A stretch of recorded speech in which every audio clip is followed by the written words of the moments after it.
I tested 10 PS5 games and the results might surprise you. Some ran perfectly, some not so much. So if you're wondering if the Portal can deliver a truly next-gen experience without a PlayStation 5, stick around because I've got all the answers. So these 10 games are across every kind of genre, and I've tested a bunch of them at 720p and some at 1080p to see if I could notice the difference, because that is a cool feature about the Portal, is you can change the screen resolution from 1080p 60 down to 720p if you're having, slow internet or network difficulties. Really simple, you click the button. One thing is annoying though is when you do that, it does restart the game. It doesn't just happen instantly, it will restart the session and you will be back to the main menu and you'll need to start again doing whatever you were doing. But by the by, it's cool you have that option, and they are both looking really good on the Portal. So I thought first game I want to test is a racing game, get some fast, fluid movement on screen and see how it looks. So I decided to test the best game for this, which is obviously Bus Simulator. I'm joking.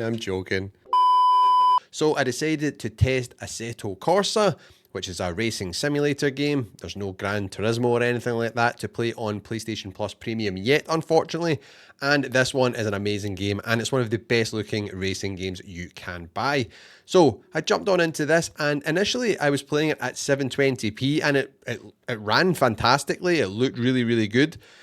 It did look a bit muddy though, the image. It's kind of hazy, like pixely. You see what I mean on the on-screen gameplay when you're moving fast. It's just kind of grainy. I can't really explain it any better than that. But the game does still run fine. It's smooth. It's not dropping frames, but it just looks grainy.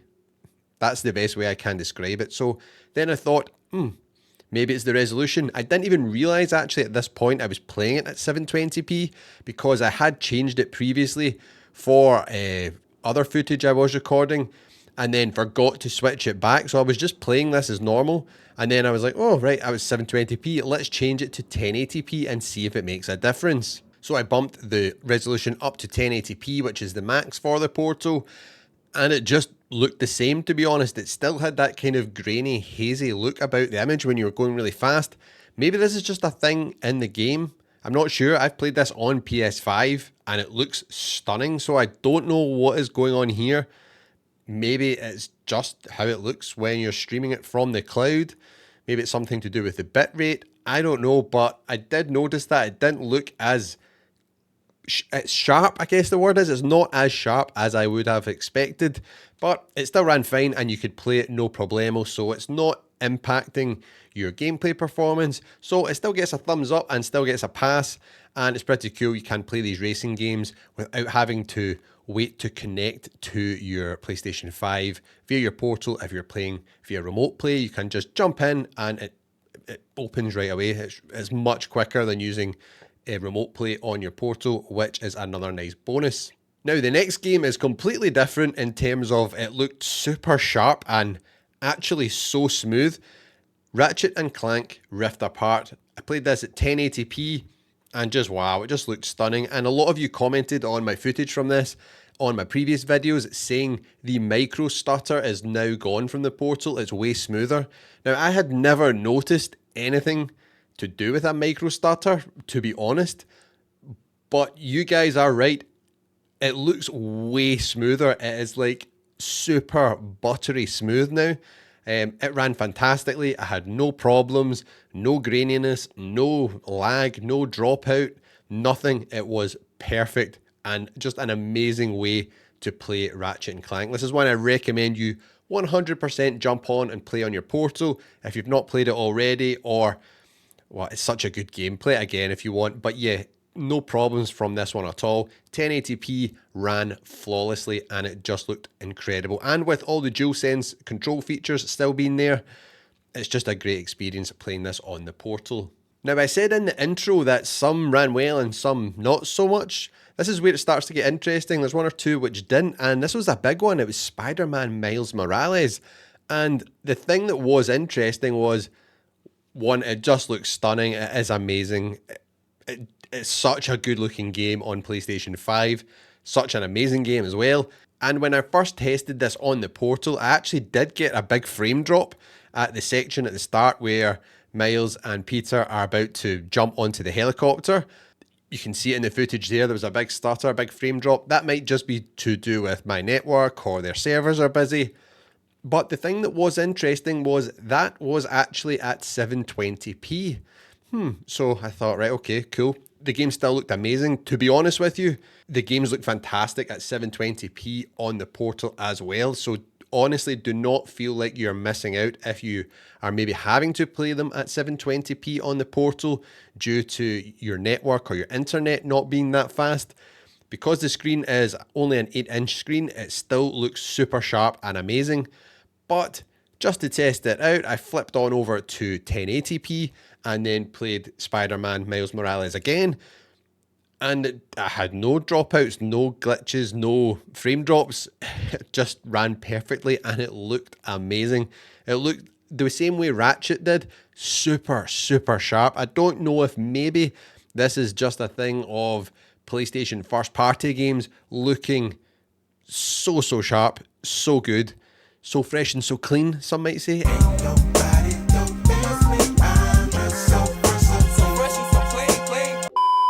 It just looked amazing and it ran perfectly. Great experience, really immersive, and it gets a big thumbs up. I would highly recommend you check this one out on the portal as well. Then I thought, right, okay, these two are kind of similar. They're action-adventure games. Let's mix it up. Let's play a sport game. And there's not a lot of sport games available on the PlayStation Plus Premium Cloud Streaming Beta right now. The idea behind me playing a sport game was for testing a bit of lag or latency because, you need to time maybe your hits or your kicks or your punches or whatever it is. So the one I selected was Tennis World Tour Complete Edition. Oh, Tennis World Tour 2, Complete Edition. And I jumped on and I just played this at 720p. And it looked good. It looked fine. I mean, it's an older game, so the graphics are not actually that amazing in the game, but the actual game ran perfectly. It looked good. It was clear. There was no pixelation, no stutter, really no lag that I could see or no input lag that was bothering me. I could still play the game fine. It is actually a really tough tennis game just out the box, so it's not easy, but I was enjoying it and I was playing it. I was winning games. Got a couple of trophies as well. That's another cool thing. You can get trophies when you're playing these cloud games. A few of you have asked me that in comments, so yes, you can do that. Ran perfectly. It was really cool. I would like to play something like EAFC on here, or what's PES called now? I used to love Pro F Soccer back in the day. I think it's pretty garbage now. Is it eFootball? I'd like to try out eFootball, but any of these sports games would be really cool to try out on here, and some multiplayer as well. Which brings me on to my next one, which was another just stunning adventure game, and Death Stranding, and it looked incredible. It just gets a thumbs up. There was nothing to see here. It ran flawlessly. This is a much slower paced game, so I guess it lends itself well to streaming because there's not a lot of fast moving images, which maybe, the bit rate is struggling to keep up with, making all these images, downloading it from the cloud. It ran perfectly, and if you like these sort of things, Hideo Kojima, he's a legend. Metal Gear Solid, one of the best games ever, one of the best series ever, all his games anyway. And then Death Stranding is one of his, so go and check it out. Stunning game on the portal. Next up, we took it back to the 80s. We went retro. Teenage Mutant Ninja Turtles, Shredder's Revenge. Hell yeah, I grew up. I love Turtles. Who doesn't? They're just the best. Let me know who's your favourite down below. Leonardo, Raphael, Donatello, or Michelangelo. Leave me a comment.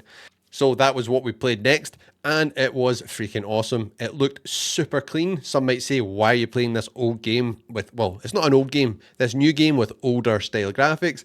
I think the pixel art style games like this are really good to see how a game looks when you're streaming, because there's lots of straight edges and blocky graphics, and it just looked perfect. All the straight lines were straight where they're meant to be, and everything moved the way it was meant to. It was super fun, great time, and a really nice, fun beat-em-up, side-scroller, old-school arcade game. If you like games like this from back in the 80s, early 90s, definitely check this one out on PlayStation Plus Premium Cloud Gaming. And this one was at 1080p also, so super clean image, no problems, no complaints.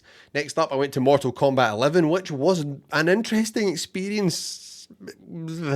1080p.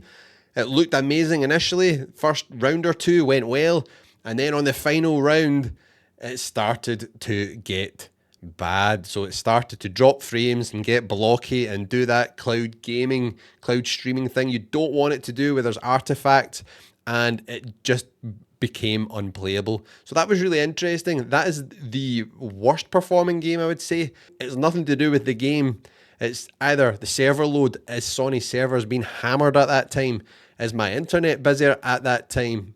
Is my internet provider busier at that time? There's so many different things that play into cloud gaming, which, you know, cloud gaming is not ideal. I don't think it's the best thing. I prefer having games running locally on my machine on a physical disc, which I own with the game fully on the disc. I like that. I'm old school that way. But this is a nice to have. It's cool that the Portal has more utility now, that you can just fire it up and play games on it without having to be tethered to a PlayStation 5. And it almost doubles your PlayStation 5 capability in a way. Say you have a PlayStation 5 that you and your brother or you and your girlfriend or boyfriend, whatever, use together, and you've got a Portal as well. On your separate accounts, they can log in on their PS5 and play their games, and you can log in on your Portal and play your games. Jackpot. You couldn't do that before because the Portal had to use the PS5 to play the games and stream them there. So it's really good, great update, which takes us on to our next game, which ran perfectly, and we'll all be waiting for the next great update. In this one, we'll be looking forward to GTA 6. So yes, GTA 5, I jumped in and tried it. It ran perfectly. I checked out 720p and it just ran fantastic. And why did I do 720p? Well, I didn't even realize it was on 1080p till after I'd recorded all the footage. So yeah, you can see here, I doubt you'd actually notice the difference. When I did both 720 and 1080p between the games, I really couldn't notice the difference. Maybe in Spider-Man, maybe it was a little bit sharper. I don't know. You guys tell me from the footage, but it just ran perfectly. And you can also jump into GTA Online. You can jump into that and play with your buddies as well. So that's another win-win. Bit of multiplayer gaming on there. Very, very cool. Then I went for a first-person shooter game because we hadn't really tested one of them on this. And I actually went to play Doom Eternal, and then they wanted me to sign up for a Bethesda account just to play it. I was like, what? I think I've got one of them, but I couldn't remember my details. So I was like, sack this, I'll do something else. So I jumped into Crime Boss Rocky City, which I love and I think is a super underrated game. Great for co-op fun. Get all your buddies on to play this because everyone should have it because of PlayStation Plus Premium. I think it was a PS Plus Essential game as well recently. So you should all have this. Jump in, shoot some bad guys, take over some territory, steal some loot and some drugs and stuff like that. It's one of those kind of games. Really good fun. It ran perfectly at 720p and 1080p. I couldn't notice any lag or anything like that with, you know, aiming, firing. And there will be versus playing locally on a machine where it's running, but it's not to the point where you actually notice it and it impacts your ability to play the game. That's when the lag and input delay is a problem, when, you know, you press left and then it's like 2 seconds later it moves. None of that. It's pretty much instant, so it's probably in the milliseconds range. You can play these games easily and enjoy them. Now, this is casual gaming I'm talking about here. If you're going to be playing something like Call of Duty, if they have it on here, you know, like Warzone, if they eventually have any of these free-to-play games, Fortnite, whatever it is, Apex Legends, not competitively, do not play these competitive first-person shooter games this way. You will get smoked. There will be lag. You will be slower than people playing it normally, locally, on their machine. So just keep that in mind. And then I took it back to what got me into PlayStation the first time. The OG, the PlayStation 1, one of the greatest consoles of all time, possibly the greatest actually. And I went and played Jet Rider 2, aka, well, Jet Moto it's called on PS Plus, but it was Jet Rider, I'm sure, when it launched back in the day when I was a kid. I had Jet Rider 1. So this is the second one. Jump on. PlayStation 1 games are the best to play on the Portal. That is the best place to play them because of the small 8-inch screen. These older games look way, way sharper versus playing these on like a 60-inch, you know, 4K TV. They look terrible. Play them on the small screen like this and they look kind of like the way you remember them. So it's well worth jumping in and checking out. And it ran perfectly, 1080p, flawless. There's obviously the screen tearing you see with the images being all jaggy and popping in, but that's actually how the PlayStation 1 game looked. All the pop in and stuff like that, textures not rendering in time and stuff like that. But it was perfect. You could play it easily, and I thoroughly enjoyed it. And that was 10 games, which all different varieties. There's not a huge amount of games on the library right now. Well, there's over 120, but there's not a lot of really amazing ones, I'd say. There's a lot that's a bit of cannon fodder, but I tested these ones because I thought they were all a bit different and to show what cloud gaming would be like on the PlayStation Portal. Now, I'm using Wi-Fi 6 in my home, and my internet speed is, I think it's like 500 megabits per second up, and I don't know, 50 down or something, just to give you an idea. I think it's something like that, but it works perfectly for me. I've never had any problems with the Portal, and this continues to make it an even better product. Now, if there's any other games you would like me to test out on the Portal, let me know down below in the comments. I'll be happy to check them out